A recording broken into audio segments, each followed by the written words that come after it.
வணக்கம். இன்றைக்கி எல்லாருக்கும் ரொம்ப பிடிச்ச மாங்காய் ஊறுகாய் எப்படி செய்யலான்னு பார்க்கலாம்.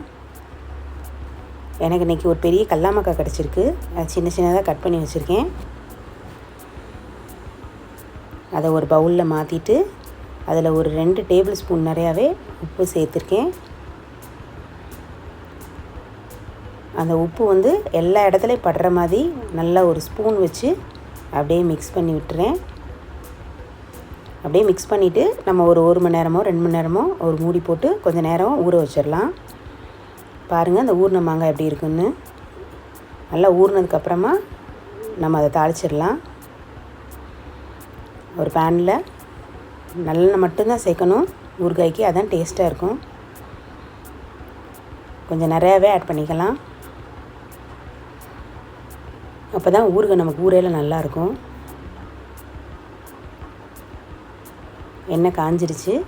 லைட்டாக கடுகு, உளுந்து சேர்க்க தேவையில்லை. உளுந்து சேர்த்தா உங்களுக்கு சீக்கிரம் ஊறுகாய் கெட்டுரும். அவ்வளோதான். எண்ணெய் காஞ்சது அந்த இது வெடிச்சிருச்சு. நல்லா காஞ்சதுக்கு வெடித்ததுமே நம்ம மிளகா பொடி ஆட் பண்ணுறோம். சாதாரண தனி மிளகா பொடி, அப்புறமா வறுத்து வச்சுருக்க வெந்தயப்பொடி, அப்புறம் பெருங்காயம் கொஞ்சம் ஜாஸ்தி ஆட் பண்ணிக்கலாம்.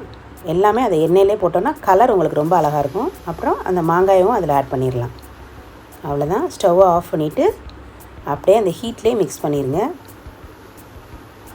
ஒரு சிலருக்கு மாங்காய் ரொம்ப குழஞ்சா பிடிக்கும். அப்படி இருக்கிறவங்க வேணால் கொஞ்சம் நேரம் ஃப்ளேம் வச்சுட்டு நீங்கள் கிண்டி விட்டுக்கலாம். எனக்கு அப்படி இருந்தால் தான் பிடிக்கும். அதனால் அப்படியே ஆஃப் பண்ணிடுவேன் எப்போவுமே. நம்ம கல்யாண வீடுகளில் வைக்கிறதுமே இந்த மாதிரி தான் இருக்கும். அவ்வளோதான். ஒரு ஜாரில் மாற்றிட்டு நல்லா 1 வாரம் வரைக்கும் கூட உங்களுக்கு நல்லாயிருக்கும். ட்ரை பண்ணி பாருங்கள்.